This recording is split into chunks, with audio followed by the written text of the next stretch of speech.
Welcome, my loves, to Magnetic You, where science becomes strategy and frequency takes form.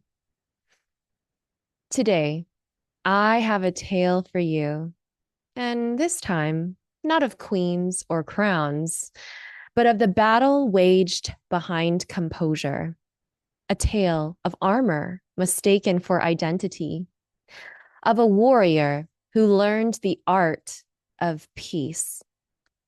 So let us begin. Once upon a battlefield, not far from here, many of us were trained to be knights, loyal, tireless, vigilant. We learned to guard against mistakes, to polish every flaw until our reflection shone back worthy. Perfection became our armor, control our sword, fear our silent commander. But what if the armor that once kept us safe is limiting our breath and keeping us stuck? What if the very blade we sharpened for excellence is the one whittling away our peace? What if there is no enemy to conquer and instead a message to listen to? It is my honor to introduce the Knight's Code of Control, the battlefield of the perfectionist and the science of laying down the sword. So let us first step into the terrain of our mental landscape. In its natural design, the human brain is a well-governed kingdom, one that knows when to raise the sword and when to lower it. Every system, every signal plays its part in keeping order. At the helm of this kingdom sits the command center that helps you plan, decide, and stay composed. Think of it as the wise general, calm, strategic, guiding the troops with foresight. Deep in the center of the brain lives the messenger of momentum, the chemical called dopamine, the courier that rides between villages, carrying news of progress. It isn't the feeling of victory, it's the drive to move forward. Each time you take a small action, finish a task, solve a problem, dopamine delivers the scroll that reads, "You're on the right path. Continue." Meanwhile, stationed on the watchtower, the amygdala keeps vigil, a loyal sentry scanning for danger, ready to sound the horn if threat appears. If true danger is near, it rallies the body's defenders, the fight or flight system, summoning adrenaline for speed and cortisol for focus. And when the battle passes, when the threat retreats, the bells adorning the golden threads of peace that connect all the land, the vagus nerve, ring in harmony. Its message flows from the brain to the heart and lungs, lowering the drawbridge, quieting the guards, telling every soldier, "You may stand down. The realm is safe again." The balance is perfect. The body rises and rests. The mind acts and releases. Effort and ease move like twin horses, strong, synchronized, steady. This is the brain at peace in its own power, a knight who knows when to fight and when to sheath the blade. But when vigilance forgets its purpose and fear takes the throne, the kingdom's harmony begins to fracture. A system built for rhythm begins to live in siege. The watchtower never sleeps. The horn sounds at shadows, and the general, once calm and wise, becomes consumed with control. Two systems, the threat response and the performance command begin scattering on the same ground. The soldiers of survival and the architects of achievement can no longer distinguish defense from direction. The amygdala, the lookout, who once protected the realm from real danger, starts mistaking mistakes for enemies. A typo becomes an ambush. A delay becomes a siege. A flaw becomes a fatal strike.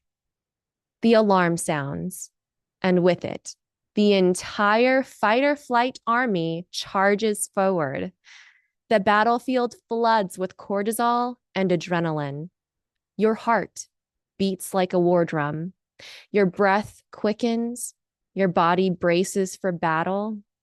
But there is nowhere to fight, only an unfinished sentence.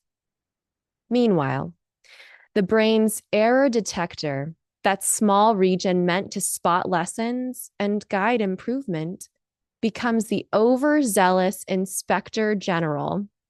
It demands precision at every turn, scanning for faults like a sentry, searching for cracks in the castle wall.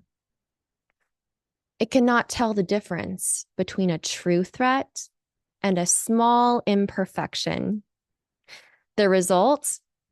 The alarm never quiets. The guards never rest. Your mind becomes both the soldier and the siren, one charging to fix, the other warning you're not safe. Even victory feels hollow. When the project is finished or the praise arrives, the reward system, numbed by constant cortisol, doesn't celebrate. The kingdom stands silent, waiting for the next command. Stillness feels suspicious. Ease feels like exposure. And so the perfectionist rides again, chasing relief, not reward, fighting for calm, yet fearing it when it comes. The battle never ends because the enemy was never real. What once was discipline becomes defense. What began as ambition becomes anxiety. The same courage that built the castle now keeps you trapped within it. The perfectionist brain is not broken. It's overprotective. It mistakes vigilance for virtue, caution for control. The same chemistry that once forged your excellence has now welded your armor shut.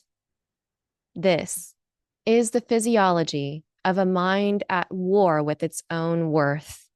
A knight who forgot that the sword was never meant to stay raised forever. But even the most war-torn mind can be retrained.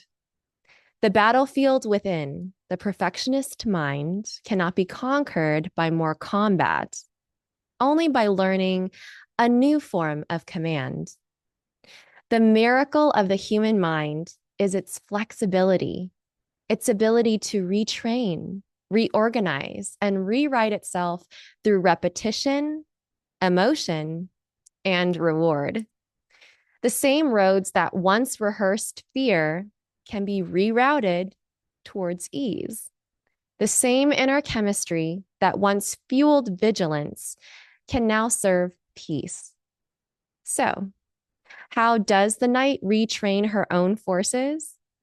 Through exposure, reframing, and ritual. 3 acts of science, 3 rites of return. Every perfectionist knows the inner battlefield, the twitch to recheck, the urge to rewrite, the tension before release.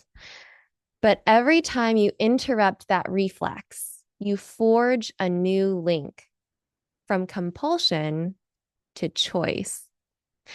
Experts call this gradual exposure, but to the night, it is incremental valor. The courage to face what feels unbearable, one breath at a time. It is approaching the dragon not to slay it, but to stand close enough to realize it no longer breathes fire. Each time you resist the ritual, the reread, the redo, the relentless polish, the inner guard tower of your mind watches carefully. It expected chaos, but when nothing bad happens, it learns a new truth. Imperfection is not fatal. The scout returns to the fortress with new orders. Stand down. Over time, the alarm quiets. The body begins to learn safety through experience rather than control. People who deliberately allow small imperfections, sending a good enough message, sharing a rough draft, start to notice their bodies calm down within weeks. Their pulse steadies, their breathing deepens, and their tension begins to melt. Each imperfect action becomes an act of courage. You are not lowering your standards. You are raising your stability. You are proving to your body over and over, we can move forward and still be safe. The perfectionist's mind treats every misstep as mutiny, but the wise knight learns that errors are not enemies. They are messengers.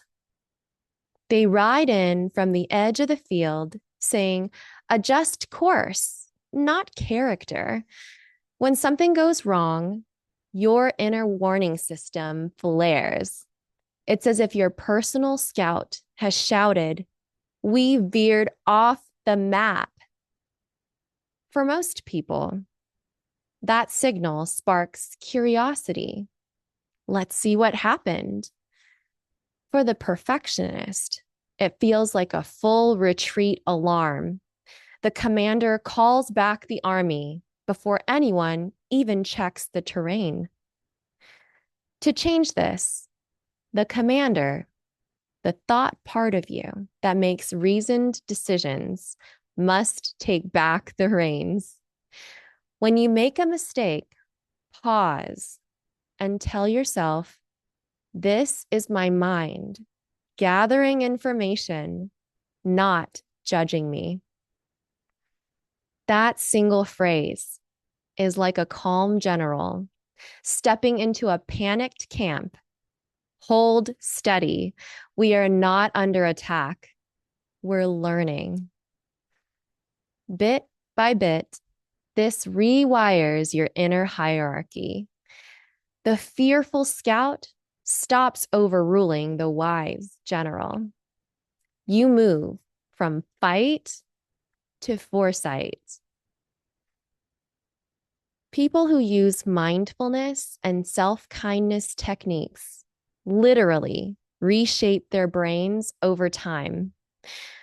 Regions linked to calm thinking and empathy grow stronger, while the areas tied to overreaction grow quieter.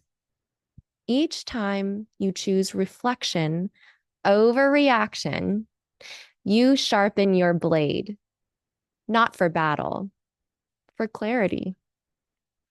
You teach your mind that wisdom can win where war could not. Even when the battle ends, the perfectionist's body doesn't believe it. The heart keeps waiting for the next order. The mind lingers at its gate. The war is over, but no one sent the signal. And the reason? The body never got closure. Without a clear ending, Your inner soldiers keep their armor on, always ready, never resting. To heal this, the knight must create rituals of release, small, consistent acts that send the message, stand down, we are done here. Light a candle, write a single line in your journal, place your hand on your heart and whisper, at ease. Repeat the same cue every evening until your body learns to trust it. Each repetition sends peace through your system. The heart slows, the muscles soften, the breath deepens. For example, a recovering perfectionist ends her workday not with another checklist, but with a single phrase, at ease. Within weeks, her jaw unclenches, her sleep deepens, and stillness no longer feels like danger. Over time, the ritual itself becomes medicine. Habit transforms into healing. The ceasefire becomes part of the body's memory. So, we have marched through the terrain of misfiring signals and false alarms, through the overtrained troops and sleepless watchtowers. And we have arrived on higher ground where the troops are calm, the captains deliberate, and the sentinels take their shifts in peace. And here we find our knight. She was brave, brilliant, battle ready.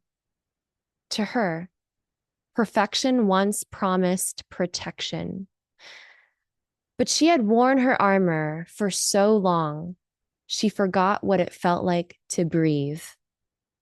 She mistook the clang of duty for the sound of purpose. She carried every expectation, her own, theirs, the world's, and called it strength. She fought for worth as if it could be won. She sharpened her sword against silence, measuring her value in exhaustion and applause. But there comes a moment when she realizes the armor that once kept her safe has also kept her separate.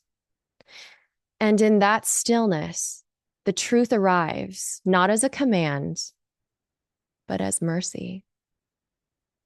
She was never meant to stay in battle forever. She stands on the same field, but no longer in combat stance. The sword rests in her hand, not as a weapon, but as a mirror. She sees her reflection in the blade and smiles, finally recognizing what the battle was for. The purpose of her sword was not endless war. It was the defense of peace. Her valor was never in slicing ahead of every mistake. It was in the courage to continue, even while trembling. And you, dear listener, you are not the shine of your armor. You are the heartbeat that lives within it. If something stirred in you today, perhaps that is the sound of your armor loosening. In Magnetic You coaching, we remind your body to rest without guilt, your mind to lead without defending, and your heart to open without fear of falling apart. We polish not the metal, but the mirror. We train not for war, but for wonder, because confidence is not the sound of clashing steel. It is the quiet echo of peace that follows. Your sword has done her duty. Now let your stillness do the same. Your summons awaits you in the description. Subscribe, stay luminous, stay true, magnetic you.